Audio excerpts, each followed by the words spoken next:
इस वीडियो में हम बात करेंगे पेमेंट बैंक में सेविंग अकाउंट ओपन करने के कुछ नुकसान की। आपने बहुत सारे पेमेंट बैंक के बारे में सुना होगा, अलग अलग वीडियो में आपने देखा होगा। लोग आपके लिए बताते हैं कि पेमेंट बैंक में अकाउंट ओपन कराने के ये फायदे हैं, जीरो बैलेंस अकाउंट है, घर बैठे बैठे अकाउंट ओपन हो जाता है, बहुत सारे अलग अलग फायदे आपको बताए जाते हैं। लेकिन आज के इस वीडियो में आपके लिए बताऊंगा मैं पेमेंट बैंक में अकाउंट ओपन करने के 5 नुकसान जो आपको जानना आवश्यक है। देखो, वैसे हमारे इंडिया में बता दूं आपके लिए 6 पेमेंट बैंक थे, लेकिन पेटीएम पेमेंट बैंक को आरबीआई ने बैन कर दिया। तो अब हमारे इंडिया में 5 पेमेंट बैंक बचे हुए हैं। सबसे पहला पेमेंट बैंक है Airtel payment bank, Jio payment bank, Indian post payment bank, Fino payment bank और एनएसडीएल पेमेंट बैंक। ये 5 पेमेंट बैंक हैं जिनमें आप अकाउंट ओपन करते हैं और अपने अकाउंट को इस्तेमाल करते हैं। और जो भी यहां पर मैं आपको ये 5 पॉइंट बताने वाला हूं, ये सारे के सारे पॉइंट सभी पेमेंट बैंक पर अप्लाई होते हैं, क्योंकि आरबीआई के हिसाब से सभी पेमेंट बैंकों के लिए समान रूल बनाए गए हैं। चलिए बात करते हैं हम कुछ नुकसान की। तो पेमेंट बैंक में अकाउंट ओपन कराने का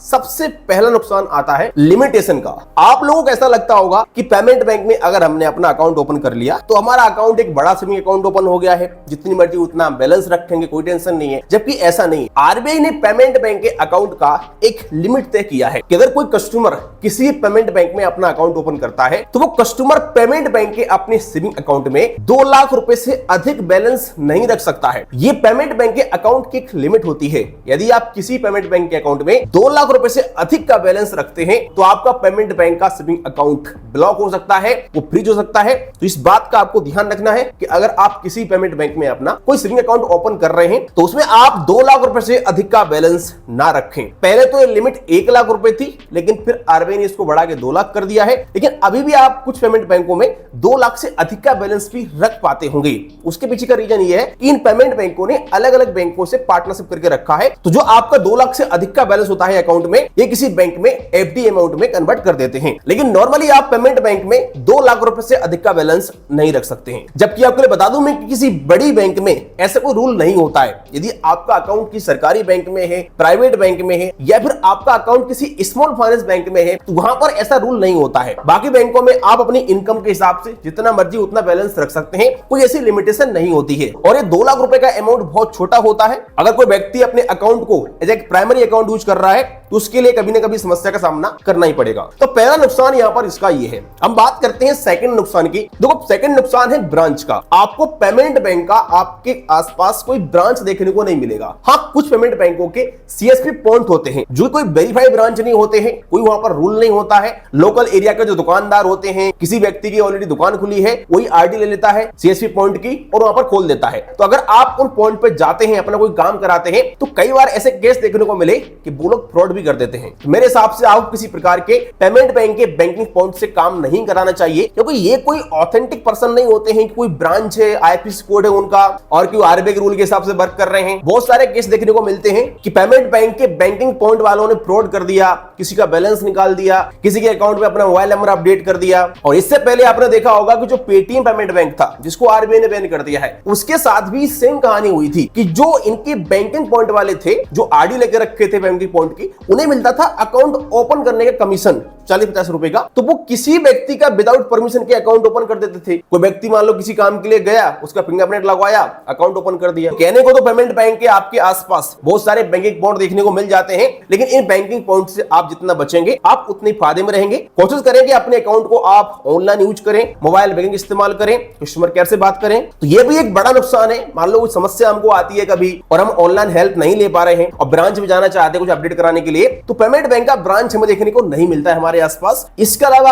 अगर कोई व्यक्ति ब्रांच से कैश विड्रॉल करना चाहता है या फिर उसके पास पैसा है और वो बैंक में जाकर के पैसा डिपॉजिट करना चाहता है अपने अकाउंट में, तो भी ब्रांच हमारे आसपास नहीं होती पेमेंट बैंक की, तो हम ब्रांच में पैसा जमा करने के लिए भी नहीं जा सकते हैं। तो जिन लोगों को अपना अकाउंट ऑनलाइन इस्तेमाल करना नहीं आता है तो उनके लिए काफी समस्या होती है ब्रांच ना होने की वजह से। चलिए बात करते हैं तीसरे नुकसान की। देखो, पेमेंट बैंक में आप लोन नहीं ले सकते हैं। बहुत सारी पेमेंट बैंक आपको बोलती हैं कि आप यहां से लोन ले लीजिएगा हमारे एप्लीकेशन से या हमारी वेबसाइट से, लेकिन वो एक्चुअली में पेमेंट बैंक से लोन नहीं मिलता है। ये अलग अलग बैंकों के साथ या फिर अलग अलग एनबीएफसी कंपनियों के साथ पार्टनरशिप करके रखे होते हैं, जहां से आपको लोन दिलाते हैं। लेकिन आरबीआई के रूल के हिसाब से किसी पेमेंट बैंक के पास लोन देने का लाइसेंस नहीं होता है। तो इस बात का आपको ध्यान ध्यान रखना है कि डायरेक्ट पेमेंट बैंक आपको लोन इशू नहीं कर सकती है। और काफी सारे लोग बैंक में इसलिए अकाउंट ओपन कराते हैं कि उन्हें अपने अकाउंट पर प्री अप्रूव लोन का ऑफर मिल जाएगा या कभी आवश्यकता पड़ेगी तो लोन मिल जाएगा, लेकिन पेमेंट बैंक से आप लोन नहीं ले सकते हैं। इसके अलावा आपको बता दूं, पेमेंट बैंक में आपको क्रेडिट कार्ड भी नहीं मिल सकता है।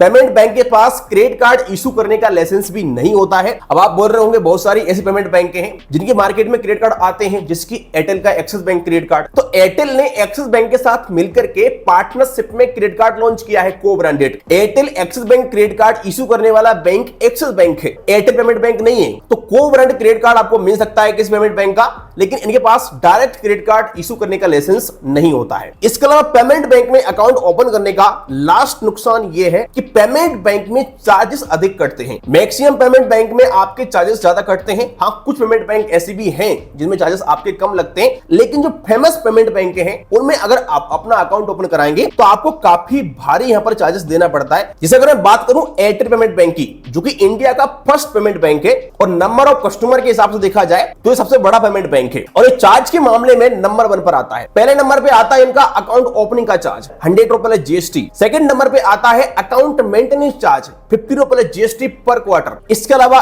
एसएमएस अलर्ट चार्ज, अगर आप अकाउंट को बंद कराओगे तो उसका चार्ज, बाकी अगर आप वर्चुअल डेबिट कार्ड लेते हैं तो उसका भी चार्ज, फिजिकल डेबिट कार्ड लेते हैं उसका चार्ज। इसके अलावा एक और पेमेंट बैंक आती है फिनो पेमेंट बैंक, वो भी आपसे भाई अकाउंट ओपनिंग का चार्ज लेती है 500 प्लस जीएसटी। तो आप समझ सकते हैं कि कितना बड़ा लूट है ये पेमेंट बैंकों का। जबकि हम किसी बड़ी बैंक में अगर अकाउंट ओपन कराते हैं, जैसे कि कोटक महिंद्रा बैंक हो गया, आईसीआईसीआई बैंक हो गया, एक्सिस बैंक हो गया, state bank, Punjab national bank, कोई सी बैंक उठा के देख लीजिएगा आप लोग, तो उन बैंकों में हमें अकाउंट ओपनिंग का चार्जेस नहीं देना पड़ता है, अकाउंट का मेंटेनेंस चार्ज नहीं देना पड़ता है, वर्चुअल डेबिट कार्ड का चार्जेस भी नहीं देना पड़ता है। अगर फिजिकल डेबिट कार्ड लेते हैं तो कुछ बैंकों में चार्जेस लगता है, उसमें नहीं लगता है, लेकिन अधिकतर पेमेंट बैंकों में आपको चार्जेस के नाम पर लूटा जाता है। तो ये भी एक बहुत बड़ा नुकसान है। अब ये सारी बातें सुनकर आप सोच रहे होंगे कि अगर हमें पेमेंट बैंक में अकाउंट ओपन नहीं करना चाहिए तो हमें किस बैंक में अकाउंट ओपन करना चाहिए। देखो यहां पर मेरी राय आपको ये रहेगी कि अगर आप एक अच्छा सा अकाउंट ओपन करना चाहते हो तो बहुत सारी प्राइवेट बैंकों में आपको जीरो बैलेंस अकाउंट मिल जाते हैं, आप घर बैठे बैठे उन्हें ओपन कर सकते हो। जैसे अगर बात करूं एयू स्मॉल फाइनेंस बैंक की, तो आपको जीरो बैलेंस अकाउंट देती है।